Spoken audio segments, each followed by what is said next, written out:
Coming up on this episode of Heart of Vegas, lace up your sneakers and get ready to run. We're introducing you to a nonprofit that's empowering and inspiring hundreds of young girls in our community.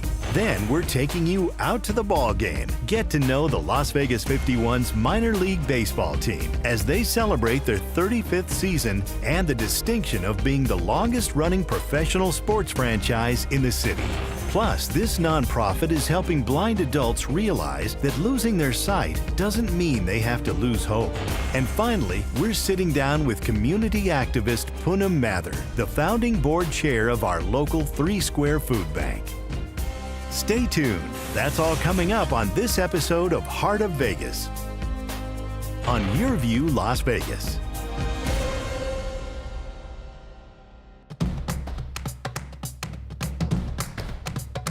To many visitors, Las Vegas is the world's playground, the city that never sleeps. But to the nearly 2 million people who call this place home, Las Vegas is so much more. A town of art and culture, natural beauty, vibrant youth, and incredible community spirit. Together, we celebrate it all. This is Heart of Vegas.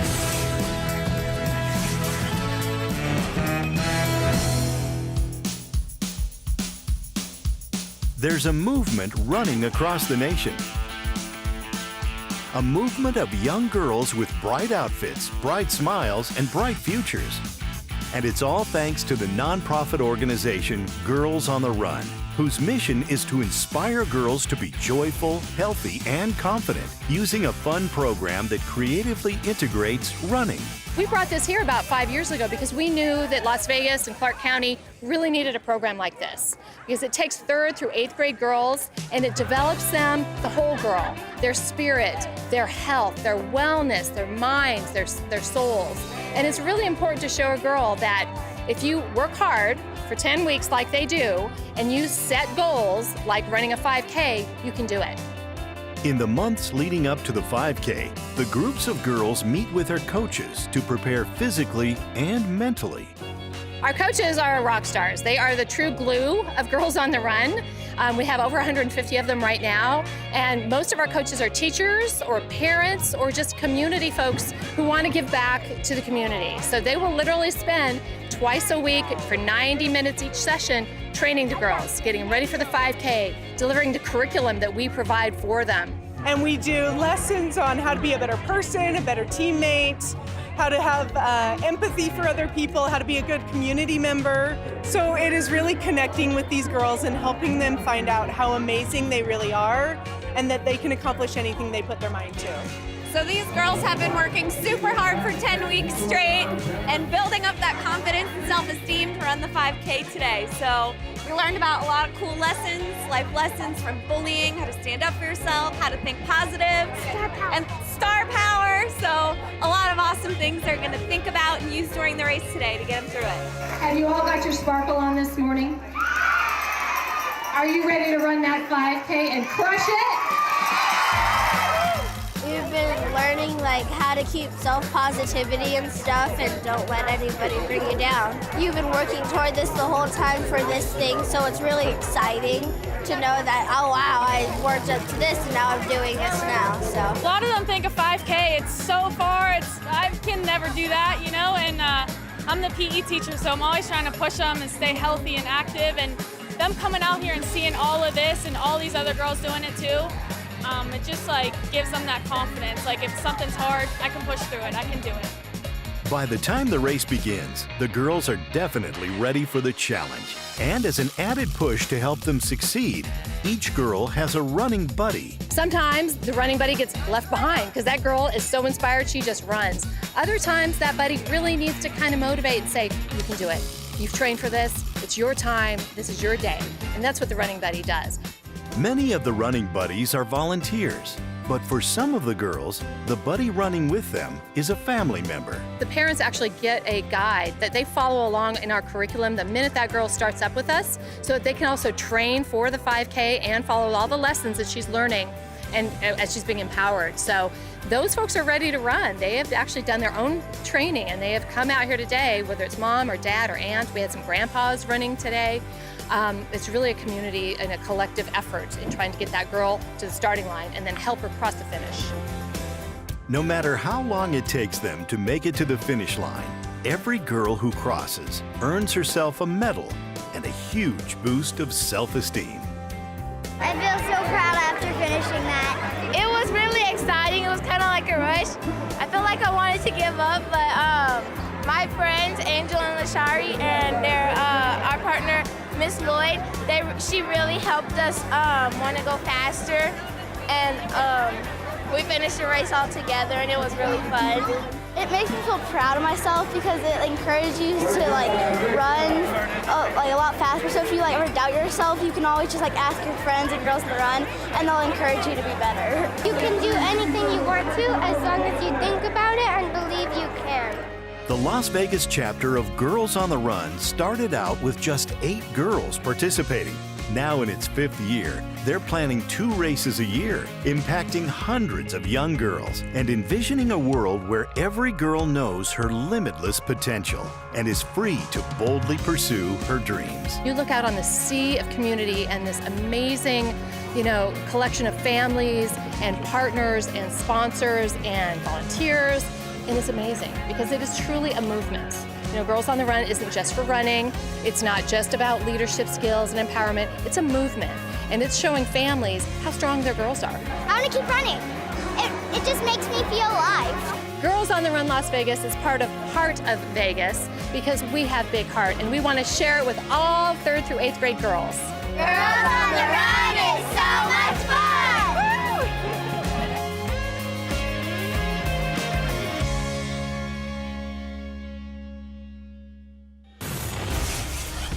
Still ahead on this episode of Heart of Vegas, they take just as much pride in helping the community as they do in hitting home runs.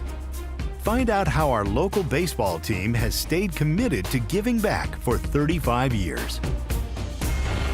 Plus, we'll show you how the Blind Center of Nevada is helping adults with blindness discover new talents that enrich their lives. That's all coming up right here on this episode of Heart of Vegas on Your View Las Vegas.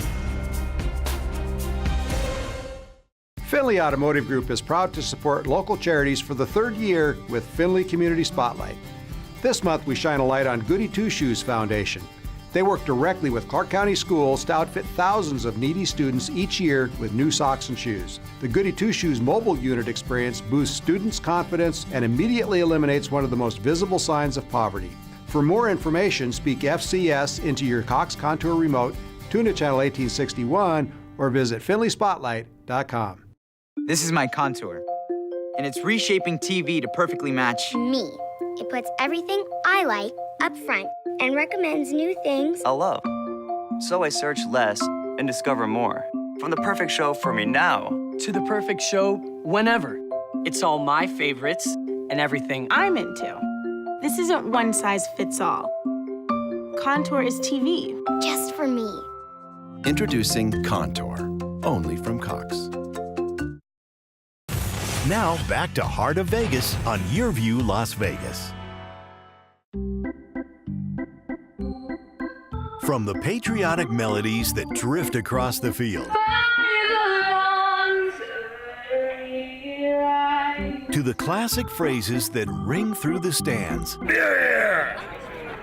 Here, right here! These are the sounds of America's favorite pastime. Since 1983, the Las Vegas community has been coming out to Cashman Field to hear those sounds, see the sights, and experience the joy of rooting on their very own minor league baseball team, the Las Vegas 51s. This year, the team is celebrating their 35th season and the distinction of being the longest-running professional sports franchise in the state of Nevada. 26 other professional franchises have come and gone in the time that we've been here. And, it's a tribute to primarily the staff. We've had a great group of people through the years. I think being connected to the community is the key. We've got to be, we're very active with charities. We're very active with kids. The way that a team like this has to work is it can't always be about dollars and cents. It's got to be doing the right thing. And Sometimes that's not the most profitable, but it helps you endure and it helps you get through the tough times. And I think it has endeared us to this community. We have 72 home games a year. We have thousands of fans that come out each and every game. And so our way to give back is to really to support those nonprofits, the parent-teacher organizations, even everything from law enforcement to honoring firefighters and emergency service providers. The 51s have helped hundreds of organizations throughout the years and are always looking for fun ways to stay connected to the community. Our goal is to figure out what the needs are of the local nonprofits that we partner with.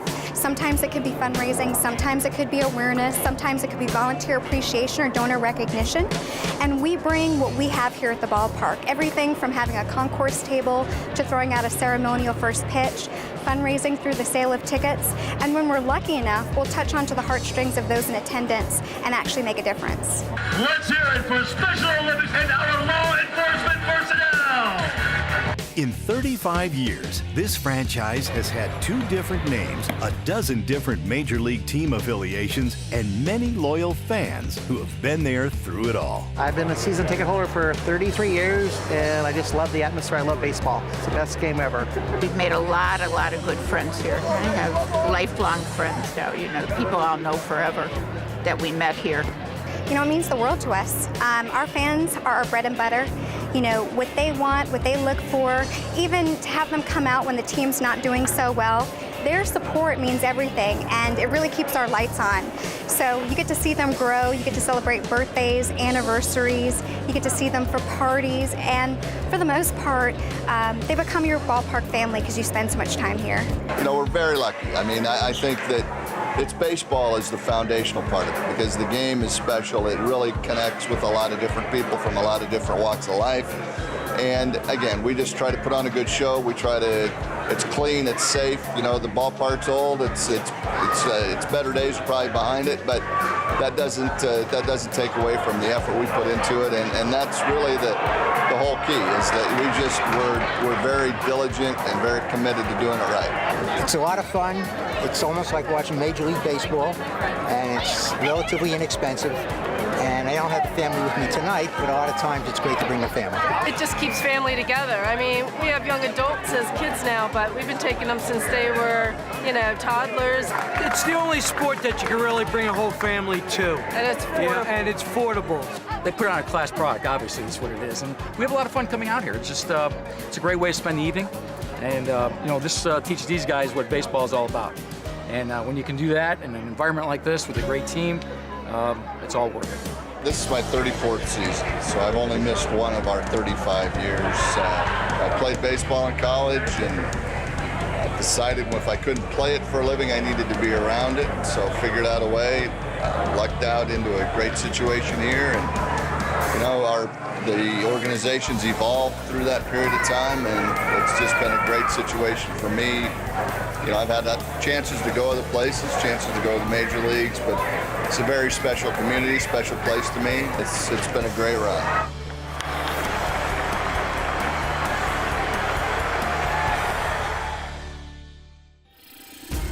Still ahead on this episode of Heart of Vegas on Your View Las Vegas, find out how these blind individuals rise to the challenge of performing complex jobs thanks to the Blind Center of Nevada's innovative electronic recycling program. And stay tuned as we hear what motivates Poonam Mathur to stay passionately involved in improving our community.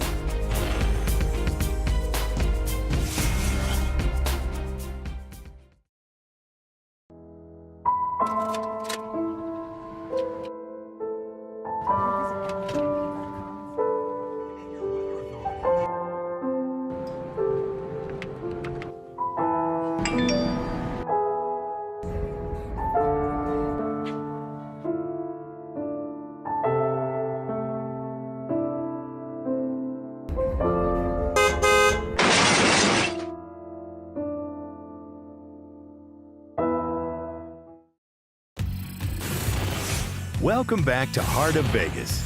Here's a Las Vegas fun fact.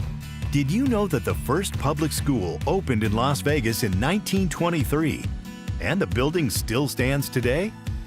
The historic West Side School is the oldest remaining schoolhouse in Las Vegas.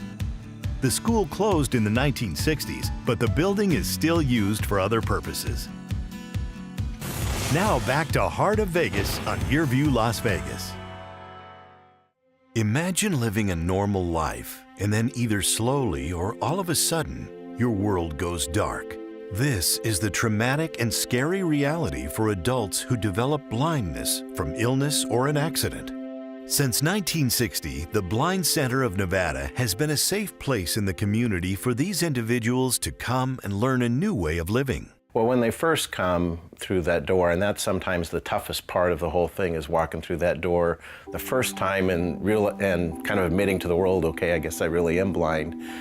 We do things to kind of stabilize the situation, if you will. We have counseling. I think the best counseling is just their peer counseling that goes on here. And we try and teach them basic skills, how to walk with a cane, how to get dressed, how to tell a $1 bill from a $100 bill, and so forth. But really, there's much more to life than just those basic things. And so what we really try and do is put our members on a path to greatness, is what we call it. The Blind Center offers a wide range of free classes where members can learn different skills, like making beautiful pieces of ceramic art. Because I come to the Blind Center now, it gives me a sense of my own independence once again. And by me coming here to the ceramics class, I'm actually proud. Like, even this is difficult because it's curves and it gets fragile here. So for me to be able to take this home and know that I did it myself, I have like this proud feeling inside. It keeps us going. The people who come here are people that have a heart and they're enjoy company of other people, and this gives us a chance to enrich our lives and to meet new people and experience new things and enjoy each other and enjoy life.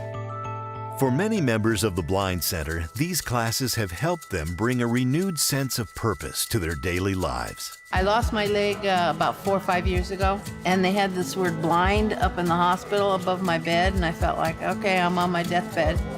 And then they said I could go home, and I had nothing to do, just lay in bed all day long, listening to the television. So when I found this place, it was an advertisement I heard, and I called. And when I got here, there's so much to do. There's just no time to do it all. But I chose ceramics, and it's quite an accomplishment. I make all my Christmas presents now. And my family is always surprised, what am I going to make next?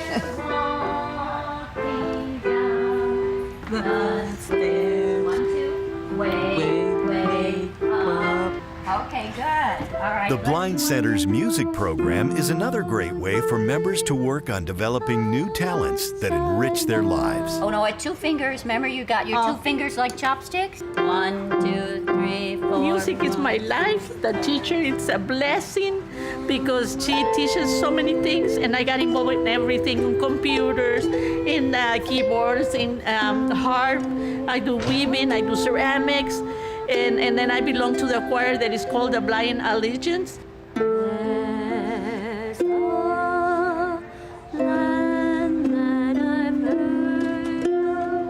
I just love to be part of this family. I was desperate when I became totally blind because all I could see was just like silhouettes. I'm just so thankful to the Lord that you come here because there's a lot of people out there that are going through a lot, especially when they lose their sight. We have this place that they can come and they can join us and they could learn. Finding employment can be one of the biggest challenges for someone who's lost their sight. That's why the Blind Center created an innovative electronic recycling program that's fully staffed by blind workers. We work with businesses all across the valley, and as they have electronic assets that they need to dispose of, obviously those shouldn't be going into the landfill, and there's also data issues and so forth. So we take those assets, and then our members will perform various duties from it. We get a lot from Cox Communications, and so we have a whole team, all of blind individuals who take apart those computers for recycling. All of those pieces go to recycling, whether it's the wire, the power supply, the memory, and so forth. That either gets repurposed or it gets recycled. And so we have blind members who spend their day tearing apart computers. And it's interesting because we used to have partially sighted people doing that because we didn't think someone who was totally blind was capable. The inside of a computer can be fairly sharp with some of the solder pieces and so forth. And a couple people said, look, I can do this. I know I don't have any sight, but I can do it. And they do it, and they do a great job. Oh, I've been blind for almost 12 years. I dismantle computers, printers, and every electronics that has works. As you see, our hands are our eyes, you know? So as we touch, we figure out where the screws are at. At first, it's kind of hard, but you get used to it. It feels good because, as you see, not a lot of places will give you a chance to work, and the Blind Center does. So I'm right here with my working buddies. We all have a good time and no pressure or nothing. We have a truck that goes out, and the gentleman who schedules the truck is blind. He uses JAWS, which speaks to him in one ear of what's on the screen, and in the other ear, he's talking to the customer. So he's talking to the customer, they're giving him his information, he's typing it, and at the same time, he's listening in his other ear on what information he's typing, make sure he's getting the address correct and so forth. They really, most of the time, don't even know that I'm blind, except for sometimes they may hear my computer in the background. But for the most part, they think that I'm sighted because I'm able to perform the job in a way that it's just about the same kind of speed and accuracy as a sighted person. From the career opportunities to the wide range of classes offered, the Blind Center of Nevada is proud to help their members see beyond their visual limits and find hope in a new life. I see the joy that they have in their lives. You know, if you come to the Blind Center and you are blindfolded, you probably wouldn't think that you're at a blind center. You would think you're at some great party or at a casino or, you know, someplace fun where quote unquote normal people go.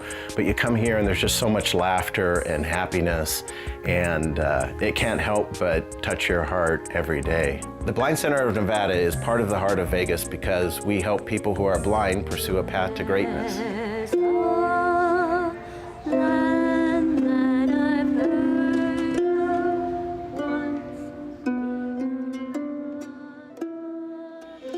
Stay tuned for a special interview with community activist Poonam Mather on this episode of Heart of Vegas.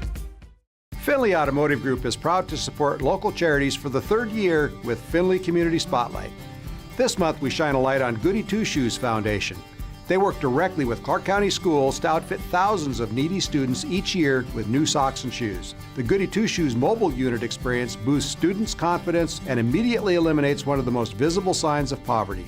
For more information, speak FCS into your Cox Contour remote, tune to channel 1861, or visit FindlaySpotlight.com. Welcome back to Heart of Vegas. Here's a Las Vegas fun fact. Did you know that the famous Fremont Street Experience light show is made up of 12.5 million energy-efficient LED lamps? The free Viva Vision light show dazzles guests every night with animated video on its 1,500-foot-long screen that's suspended 90 feet above Fremont Street. Now back to Heart of Vegas on YearView Las Vegas. Community activist Poonam Mather has spent her 35 years in Las Vegas looking for ways to improve the community. One of the accomplishments she is most proud of is her role as founding board chair of our city's nonprofit 3 Square Food Bank. To be involved in doing things that leave some enduring mark in the world is, I think, something all of us crave and want our lives to represent. And so coming together, there isn't any one person that can solve anything, ever. So it's really the gift of coming together with people who are like-minded, where you can focus and do your best. And sometimes your best creates 3 Square. So I look back at that period of time and it was just a blur. We were working so hard with this amazingly committed group of folks that just wanted to help people who were without hope and without food in our community. And so today, fast forward a decade later, through the tireless energies of a few then, with a belief that was strong, there are hundreds of thousands of people in our community who today are being delivered hope and food. Poonam has held management positions at MGM Resorts, NV Energy, and the Las Vegas Chamber of Commerce, and has also been appointed to statewide government leadership positions by the last 4 governors of Nevada. So professionally, the things that I'm most grateful for are the opportunities that I've been given to be a part of the community. So the fact that I got paid for years in the gaming industry, for a few years at NV Energy, to actually be involved in the community, to work in a government affairs environment around policies that really mattered for this state, has been one of the greatest honors of my life. And the fact that people paid me to do it is something that still causes me to pinch myself. And in those roles, whether it was Senior Vice President of MGM, doing community and government and diversity, my full-time job was to interface with extraordinary nonprofit organizations who have always been doing the tireless good work to make our community a better place. And so that was really, it's a wonderful perspective. It was a great vantage point to really see an overview of all that's right in a community where we don't often focus or hear about all that's right. Poonam currently serves as Executive Director of the Elaine P. Wynn and Family Foundation, a private foundation with a strong focus on improving education in our community. The work in education has changed over time. Years ago, we were so busy growing in sheer numbers of people that were moving in that the work of education was to build schools fast enough. Today, the work in education is to improve faster than any other state in the nation so that we can be ready to meet the economic future that all of us are really motivated to pursue. And so it's not easy work. Education is our economic future. It is also the social justice issue of our generation. It is a wildly complicated set of issues. There is no single action you can take, no silver bullet. And so it really is the persistence of a community that comes together and stays in it every day to say, what can we do now to make things better for kids? What can we do now to make things better for kids? As a mother of 4 kids of her own, Poonam is also passionate about improving the effectiveness of the foster care system. Issues related to the foster care system in the state are very personal because I own 3. I have adopted 3 kids out of the foster system, and I took in one who then aged out. My kids are extraordinary, and so what I know is how amazing they are. And what I'm also clear about is how unrelenting abuse and neglect and how devastating it can be to a child. And so, the fact that we've got 4,000 or 5,000 kids in this state any given night who simply need a place to be safe and need someone to cherish them, I think we can rise to meet that. There's a spirit in this community that's always been here that is can-do. Whatever anyone tells us we can't, we say, oh yeah, watch. Whenever someone defines our possibilities as this big, we show them what is possible by delivering it this big. That's the spirit that has kept me here for 35 years. And that's the spirit that makes me super excited every time the plane is landing back at McCarran. Thanks for watching this episode of Heart of Vegas. We'd like to send a special thank you to all of the wonderful community members and organizations who made this episode possible, including Girls on the Run Las Vegas, the Las Vegas 51s, the Blind Center of Nevada, Poonam Mather, and 3 Square Food Bank. To find out more about any of the organizations featured in this episode, please visit their websites. Heart of Vegas is brought to you by Cox Communications, connecting you to your community.